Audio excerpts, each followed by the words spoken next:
এই জায়গাটাও এখনো আনএক্সপ্লোরড মতো রয়েছে। এই ভাইরাল মন্দিরটা, ভাইরাল হরিশ্চন্দ্রের উপর টিপে দেখছি, বৃষ্টি হচ্ছে। I think this is the best view of Varanasi. এটা এসছে ওমকারেশ্বর মহাদেব মন্দিরে। আমরা মালাইও নিয়ে নিয়েছি। Bye bye Varanasi.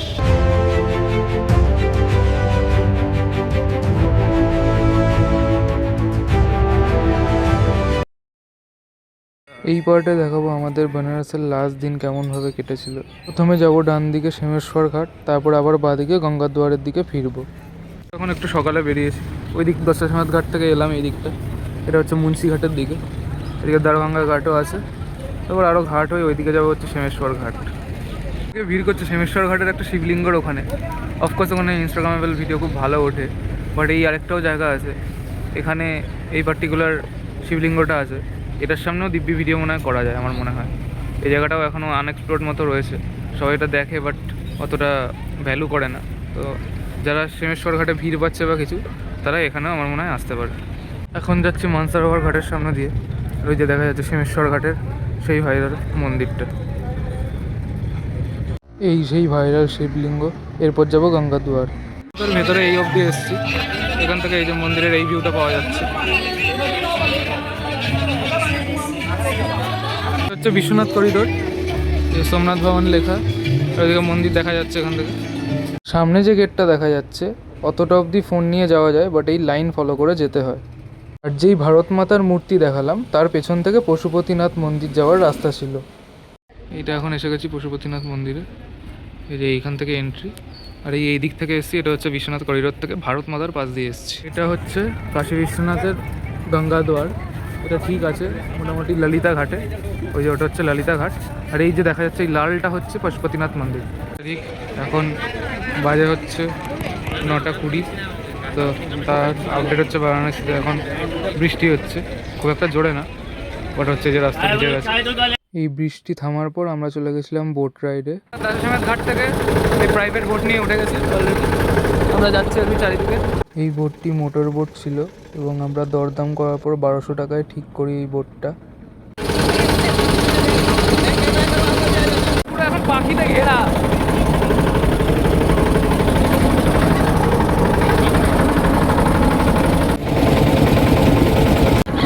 পেছন দিকে ছড়ো, তোমার পেছন দিকে ছড়ো বাবা, তোমার একদম পেছন দিকে ছড়ো। এখন বোট রাইড করতে করতে এসে গেছি হরিশ্চন্দ্র ঘাট। এই যে আমরা বসে আছি, বাবাও বসে আছে গঙ্গার এখানে, বোট রাইড করছি। আমরা বোটে ওঠার আগে 50 টাকা দিয়ে একটা ঝুড়ি ভাজার প্যাকেট কিনেছিলাম, সেটাই গঙ্গাতে বারবার ছড়ানোর জন্য পাখিরা আমাদের বোট ঘিরে ধরছিল। গঙ্গা দুয়ারের সামনে দিয়ে, আর এই যে পাশে হচ্ছে মণিকর্ণিকা ঘাট।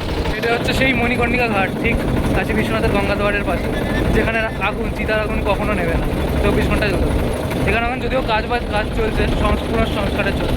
আমরা ঠিক করেছিলাম বুন্দি পারকোটা ঘাট, যেটা গ্রাফিটি ঘাটের জন্য বিখ্যাত, সেটাই নামবো। এসে গেছি বুন্দি পারকোটা ঘাটের দিকে।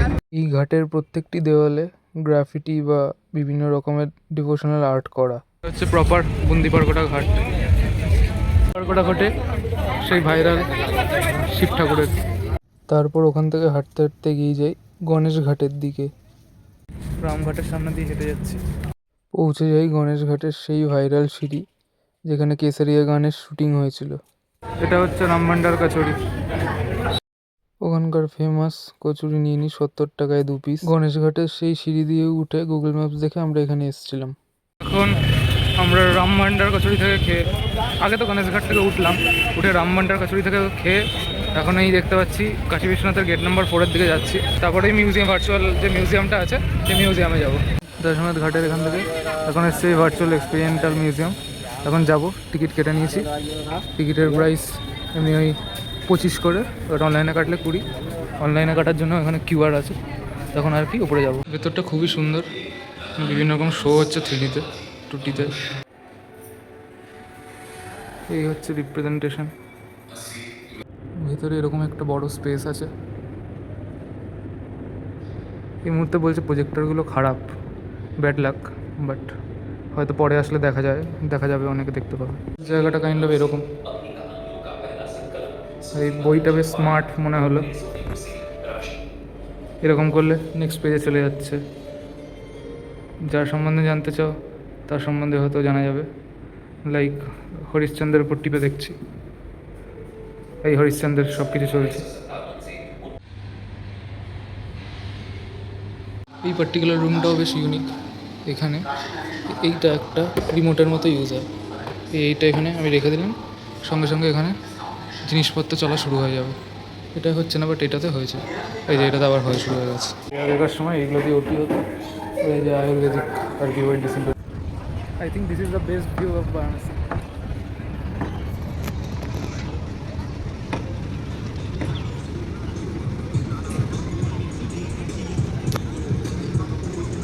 ওইদিকে দূরে ওখানে সব উট নিয়ে যাচ্ছে, ওখানে প্রচুর বোট চলছে। এদিকে গঙ্গা ঘাটও, দারুণ ভিউ। শুধু এই মিউজিয়াম থেকেই আসবে। দেন গির্জা গেট থেকে আবার টোটো বুক করে 1000 টাকায় আমরা প্রথম বেরিয়ে যাই সারনাথের দিকে।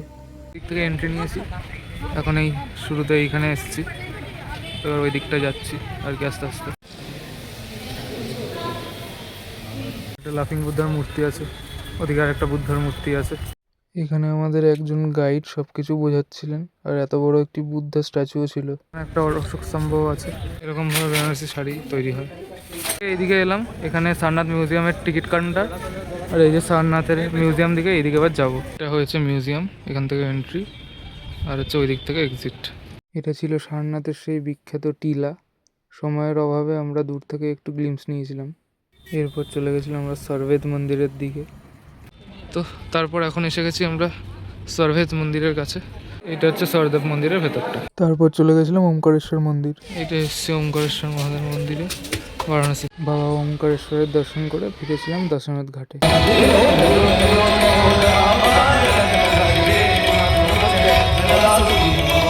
আমরা মালাইও নিয়ে নিয়েছি, মালাইও ট্রাই করে দেখবো, যেটা ছাড়া বেনারসে শীতকাল অসম্পূর্ণ। মালাইয়ের সাথে মোটামুটি সব স্ট্রিট ফুড ট্রাই করা হয়ে গেছে বেনারসে। এখন লাস্ট শুধু পানটা খাওয়া বাকি। খাওয়ার পর একটা পান আনবো, পানটা খেয়ে নেবো। তো লাস্ট গদৌলিয়া চকে এসে বেনারসি পানও নিয়ে নিয়েছি। তো বেনারসের ফুড ওয়াক এখানেই শেষ আমার। বেনারসে আজকে লাস্ট রাত। তো দুটো রিয়েলাইজেশন হয়েছে, সেটা আর কি বলতে চাই। এক হচ্ছে কোনো ইটানারি করে লাভ নেই, মানে ইটানারি নিজের মতো শিফট হয়ে যাবে। আর সব ভাইরাল ইটানারিগুলো মোস্টলি হচ্ছে নর্মাল নন সিজনাল টাইমে বা নন অকেশনাল টাইমে ইয়ের জন্য, মানে ঘোরার জন্য। অকেশনালি পুরো ঘুরে যায়, মানে সেই টাইম লিমিটগুলো ইয়ে হয় না।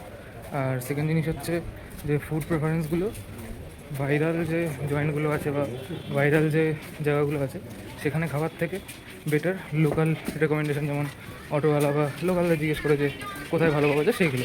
এবার যদি কোনো ভাইরাল স্পটে বললো যে হ্যাঁ এখানে ভালো আর কি খাবার পাওয়া যায়, কোনো লোকাল বললো, তাহলে সেখানে খাওয়া যেতে পারে। হোটেলে এসে পানটা ট্রাই করি। বারাণসী পান আর আমাদের এখানের পান অনেকটাই ডিফারেন্স, মুখে ব্লাস্ট করছিল। এখন বাজে 3:42। তো আমরা বেরোবো হোটেল থেকে কিছুক্ষণের মধ্যে। ট্রেন আছে আমাদের, আমরা যাচ্ছি জম্মু তাওয়াই এক্সপ্রেসে। এটা শিয়ালদাতে নামাবে হামসাফার এক্সপ্রেস। এখন একটু 1 ঘন্টা মতো লেটে চলছে, বাট সম্ভবত মেকআপ করে নেবে যেটুকু বুঝতে পারছি। তো এই হোটেলে এই মুহূর্তে লাস্ট মোমেন্টস। প্রথম দিন এসে বলেছিলাম যে অনেক difficulty etcetera, but as such পরের দিনগুলোয় ওই পিক আওয়ার্সে না চলাফেরা করার জন্য অতটা ডিফিকাল্টি হয়নি। এমনিতে হোটেলের ব্যবহার বা সার্ভিস খুবই ভালো। মানে এক্সপিরিয়েন্স হবে যদি কেউ আসে। আমি চেষ্টা করবো এখানকার নাম্বারটা দিয়ে রাখার। আর লোকেশানটা অলমোস্ট ওই মানে দশমেধ ঘাট কাশী বিশ্বনাথের মাঝামাঝি। কাশী বিশ্বনাথ তো ইজিলি অ্যাক্সেসেবল, মানে বেরিয়েই জাস্ট বাঁ দিক চলে গেলে আর কি 2-3 মিনিটে। ইভেন মানে সার্ভিসেস যদি কোনো দরকার পড়ে সেই সার্ভিসেসগুলো খুব ভালো।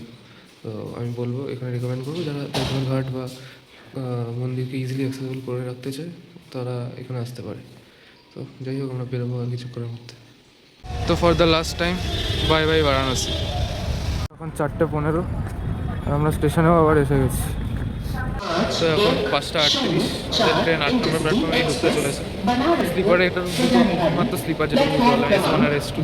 উঠে দেখি, আশা করছি মানে আমাদের তো রিজার্ভ কেউ হয়তো থাকবে না। দেখি উঠে আসা শুয়ে পড়তে হবে, কারণ ঘুম হয়নি 2-3 দিন ধরে, ঘুমাতে হবে। তো এখন সকাল 10:08, গয়া জংশন পাস করে গেছে।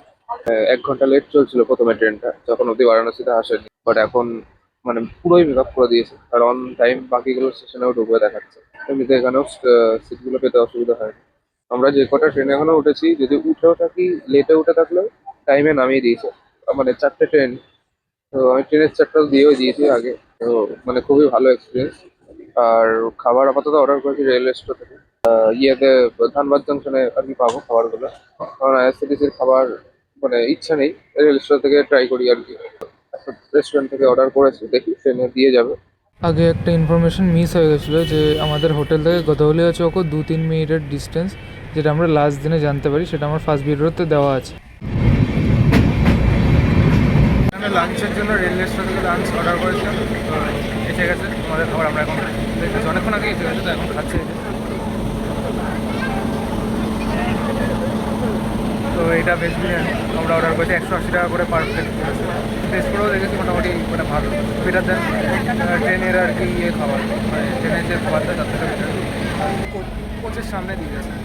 তো এই টিফিনটা এই কারণে করছি যে বর্ধমানও পেরিয়ে গেছে এখন, আর কিছুক্ষণ পরে ঢুকে যাবে। বাট এটা ছিল আমার ফার্স্ট ব্লগ, আর ব্লগটা অনেকটা ইমপারফেক্ট আমি জানি, তো প্লিজ কেউ কিছু মাইন্ড করবেন। আর যদি কেউ কোনো ফিডব্যাক জানাতে চান সেটা লাইক কমেন্টে জানাবেন, কোনো ইমপ্রুভমেন্ট বললে খুব ভালো হয়। এই ভিডিওটা মোস্টলি আমি সেই কারণেই করেছি, কারণ হচ্ছে অনেকেই ভাইরাল ভিডিওস রিলস সব দেখে আর কি ডিসাইড করে কোথাও ট্রিপ করার। সেরকম বারাণসী একটা জায়গা বিশাল ভাইরাল ছিল, বাট তাতেও কি কি প্রবলেম ফেস করে বা এক্সপেকটেশন হচ্ছে রিয়ালিটিটা কি, আমি সেই ইনফরমেশনটা পৌঁছাতে চেয়েছি। আমি নিজের এক্সপিরিয়েন্সটাকে তুলে ধরতে চেয়েছি, তো সেই কারণে ভিডিওটা আমি করো। আর একটা পার্সোনাল কথা আমি শেয়ার করছি, মানে অ্যাকচুয়ালি আমি বারাণসী শুধু লাইক ফর ডিভোশন বা শিব ভক্তি বা রিলস ভিডিও করার জন্য যাইনি। অ্যাকচুয়ালি আগের বছর একটা এরকম প্ল্যান হয়েছিল আমার মায়ের তার বন্ধু বান্ধবের সাথে এখানে আসার। তো সে সময় আমার খুব মানে শরীর খারাপ হওয়ায় মা যেতে পারে না, তো তখন থেকে আমার একটা খারাপ লাগা ছিল বা একটা বার্ডেন ফিল হতো যে আমার জন্য যেতে পারলো না। তখন থেকে আমি ডিসাইড করেছিলাম যে একবার ট্রিপ করবো, মা বাবা সবাইকে এখানে ঘুরিয়ে আনবো, আর সেটা পুরো নিজে প্ল্যান করবো, নিজে আর কি ঘোরাবো, দায়িত্ব নিয়ে খরচা পাতি সব আমি দেবো। তো সেই কারণেই আর কি এই ট্রিপটা করা। তো মানে পুরো ট্রিপটাতে একটু টেনশন ছিল যে ট্রেন ঠিকঠাক হবে কিনা, হোটেল ঘোরা ঠিকঠাক হবে কিনা, শরীর সবার ঠিকঠাক থাকবে কিনা, সবকিছু মানে সুস্থ স্বাভাবিক থাকবে কিনা। বাট ফর্চুনেটলি পুরো ট্রিপটা খুব ভালো কাটলো। দেখা যাচ্ছে দক্ষিণেশ্বর।